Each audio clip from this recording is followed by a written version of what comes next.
Hey guys, so today we've got something quite exciting for you, something a lot of Mercedes-Benz fans have been looking forward to. It's the all-new third generation CLA. Are you looking for new tires for your car? Look no further than Sgcarmart eShop. Sgcarmart eShop is the simplest and easiest way to buy your tires worry-free. Browse from our online catalog for your car's model or enter the size you're looking for. eShop makes tire shopping a breeze by providing you with the options at great prices and a list of curated, reliable installers at your fingertips. With eShop, you'll never have to worry about hidden costs. Simply make payment online and head down to the selected tire installer with the purchase order and you're done. Changing tires can be that easy with eShop. And now back to the review. So if you're not familiar yet, the CLA actually sits just below the C class. So the main difference is that the CLA is quite a bit more stylish. It's got that swoopy roof. Another thing to note is that currently the CLA comes in two forms. You have a CLA 180 and you have this. This is the Cat B model. The 180 is the Cat A. Cat B CLA200, it used to be just a pure ICE model, and I think later on there was like a 48-volt mild hybrid. But today, this model is now a pure hybrid model. So let's talk about the design a bit. Right up front, you notice the biggest change here. It's not these headlights, although we'll get to that in a bit. It's the fact that the headlights are no longer alongside the grille. They sit above the grille, and then now you've got this like light strip that connects the two lights together. If you've ever seen one of the new smart models today, it kind of evokes the same styling, like you've got this bar that links the two sides together. Personally, I have no issue with the grille. I think having the star is nice. Having these the tri-star motifs, that's acceptable too. Interesting to note, the headlights, you see that there's another three-pointed star here. Interestingly, customers can opt to specify, rather than having these shiny things, they can actually be DRLs, daytime running lights. Now have a look at the CLA's profile. This is typical CLA styling. You've got low bonnet, a swoopy roofline, a tail that's raised so that the car looks like it's ready to like surge forward at a touch of the throttle. And then here's what I enjoy about the CLA. Open the door, frameless windows. Always adds a sexy, stylish touch. Pop-out door handles, kind of a bit annoying actually. In case they slide back in, you do have to just kind of like touch the handle and then they'll like slide right out. Now let's have a look at the rear, which I think might be a bit more controversial than the front. When you remember the front, right, you already had the tri-star in the headlights. Was it really necessary to have this here? Honestly, I think restraint, a simpler design would have been better to kind of balance off the too many stars that was already going on in front. Regardless of these components, the rear still looks nice. It's a fresh, dynamic take on the CLA design. Like you no longer have those, they used to look like oversized taillights. So now it's a little bit more streamlined, but yeah, I wish it didn't have any more stars. After all, you've got the badge and then you have these other two fellas. Now let's have a look at the boot. Peculiar to this test car, you don't have a powered boot lid, but customer cars will have a powered boot lid with that kick to open, kick to close action. Sadly, this generation CLA boot at 405 liters is a little bit smaller than the previous gen. The previous gen, if I'm not wrong, was maybe around 450-ish. Instead, what Mercedes have done is make the aperture wider so that loading and unloading is easier, especially if maybe you want to play golf or you just have a, part of your lifestyle is you have bulky items. So our big luggage fits all the way in lengthwise, no trouble at all. Anti-trolley, same thing, goes all the way in.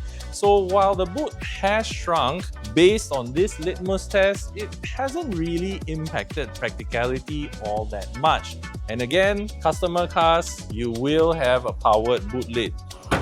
So that being said, Let's have a look at the back seat. Now, the new CLA is built on what's called Mercedes-Benz modular architecture. But if I'm not wrong, because the batteries need to sit below where my feet are, your legs will be pushed up a little bit higher, and it kind of feels like there's less headroom this time around. And I say that because at 1.73 meters, I can just barely get like 4 fingers between the top of my head and the roof. As for the headrest, yeah, they're tall enough, at least for me. You can still raise them up to, give you better support. Leg room is good. This is my driving position, so leg room is this much. It's really quite not bad. Foot space though, if you're wearing chunkier footwear, that could be an issue. Like, there's no way I can park my feet and my sneakers under the front seat, so you might want to take that into account as well. The middle seat though, it's always gonna be awkward, so I'm gonna move over now, and as you can see, I sit even higher. There's still a little bit of a floor protrusion, so my feet need to be on either side of it, or I don't know how you're gonna negotiate with the other 2 passengers. I'm sure you'll figure it out. Another thing I have to show you is this. Pull down the center armrest and you not only get a pair of cup holders, but you actually have a slot to put your phone. So if you don't want it flying around, if the driver's being a bit enthusiastic, you can actually just put your phone there, and well, no matter what he does, it's not going to fly out so easily. It's a convenient touch. It's a nice touch. As for amenities, you get these turbine-shaped air vents. You get a pair of USB-C ports, which in today's day and age, when you need your phone for just about anything, having these ports is quite handy for keeping them juiced up. Up front, what you have here is a 10.25-inch display for the instrument cluster and a 14-inch infotainment display, and of course it's a touchscreen as well. And now this is the 4th generation Mercedes-Benz user experience, or MBUX. You might be wondering what's up with the passenger side panel. Now, it's peculiar to just this test unit. If you're a customer, Mercedes-Benz does assure us that this will have another 14-inch touchscreen passenger display. You might be wondering, how come there's only a single climate zone? Again, that's peculiar to this car. Customer cars will get dual climate zone. For this test unit, all you get is this plastic cover. Not a bad way to, sort of blank off the screen. So you have TriStar motif, and you can't see it because it's daytime, but at night it does look quite dramatic. The ambient lighting covers this surface as well, along with the aircon vents. The aircon vents are illuminated too. So with MBUX 4.0, the 4th generation, things are even easier, as you can see. So the icons are nice and large, and they're clearly labeled, so there's no second guessing. Like this main screen here, you've got your music, audio, sound system, and ambient light, which is this colorful ring. Apple CarPlay for you Apple users out there. It's wireless. Mercedes-Benz Singapore has even loaded this car with Microsoft Teams. Yeah, there's even a camera, so you could probably be in your car having a Teams meeting while driving. I'm also told that if you had a PlayStation controller, you could also sync that with this system and you could play your games here wirelessly. So that's a bit handy, but I feel that's also gonna be for the pure electric model, because as you know, you can't just keep idling the car. That's not good for the environment, and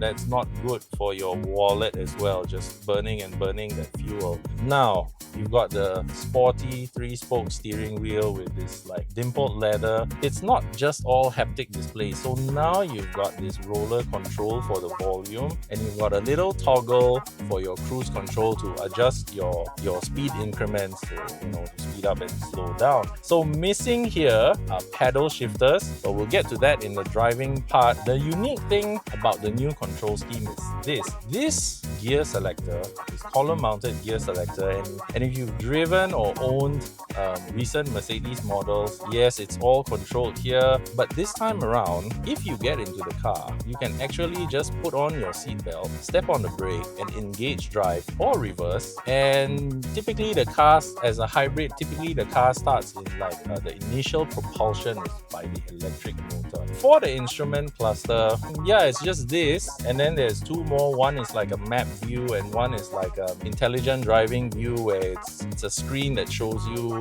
the other vehicles on the road that the car has detected. Mercedes have installed a 2-level like center console. So up top you get your usual cup holders, and there are even these things to help kind of hold the slimmer bottles in place. There's a wireless charging pad here. More usefully is this. There's this handy strap so that your phone doesn't slide around while you're driving. Other storage points, you have this center part here. It's not too bad. You won't be storing any like iPads or anything like that. If you wanted to keep your phone in here or a spare phone or something, sure, it'll fit. Yeah, so with all that being said, let's go for a drive. The Mercedes-Benz CLA is powered by a hybrid 1.5-litre turbocharged engine. It produces a combined 161 brake horsepower and 250 Nm of torque. The 8-speed transmission brings the car from 0 to 100 km per hour in 8 seconds. The car has a claimed fuel consumption of 19.6 km per litre. For more details on the Mercedes-Benz CLA or any other car, head on to Sgcarmart.com to help you make the smart choice on your next car. So I'm behind the wheel of the CLA200, and unlike its predecessor, this car is now a full hybrid. So we're doing like 55, and just now the revs just dropped to 0 and you're just cruising along on electric power. So that's great in terms of saving petrol. Mercedes claims that this can average about 19.6 km per litre. Not too bad. However, I have noticed your mileage will really vary. How you drive, where you drive, what time you drive, all of these things will factor into how close or how far you'll end up being from that 19.6. So under the bonnet, you've got a 1.5-litre turbocharged 4-cylinder, and then of course there's the electric motor to create that petrol-electric hybrid system. Total output, you've got about 161 brake horsepower, 250 Nm of torque, which does come in mighty useful when you need to like move off smoothly and you don't want any lag. So Mercedes says that 0 to 100 is done in about 8 seconds, about there. 8 seconds is like quicker than what most cars are able to do, like most normal ICE cars, due to the refinement and measures to make the car more comfortable. That sensation of speed or acceleration, that's not really there. You may not feel it because again, it's a hybrid. It's kind of more geared towards helping you conserve petrol. When you have a car that's geared towards efficiency, turns out to be it's not really gonna be as pleasing when you want to like get a move on, you want to feel power, you want to feel punch. Don't get me wrong, the ride quality is great. In terms of handling, the car responds quite faithfully, quite accurately. But again, don't expect like the nose to feel so pointy, the marriage between the gearbox and the engine, well, not exactly on the rock. I think it could be smoother. There's manual override, yes, of course. But you may have noticed from the interior, there are no pedal shifters. They've tried to put everything into the gear shift stop, on the steering column. One stop now does the job of 2 shifters, so maybe that's what they were going for. You manual override this car, what happens is, I want a downshift, you actually pull back on the stalk.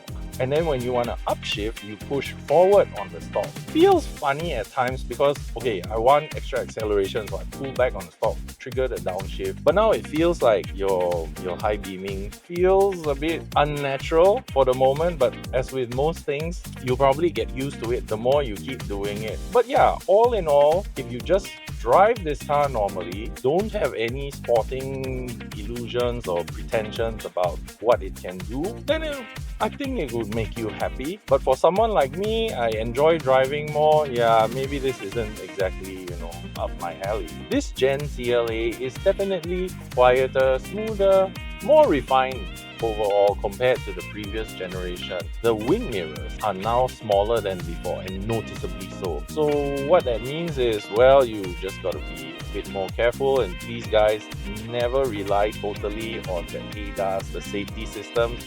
So please don't rely on, I got blind spot monitor, I got lane centering, lane keep assist. Yes, the car has all of these nice fancy systems as standard, but please don't overly rely on them. They're like a secondary layer only.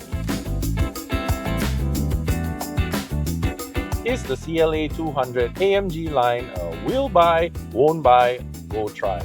I would say it is a go and try. Go try. As someone who enjoys driving, I find that the driving dynamics, they could be better, but the car leans more towards comfort.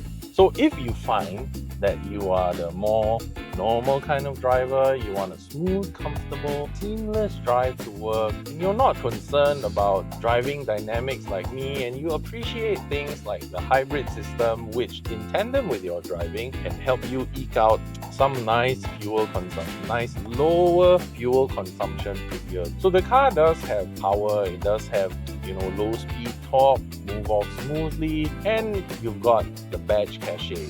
So if you like all that and you appreciate all that, then do head down and give this car a try.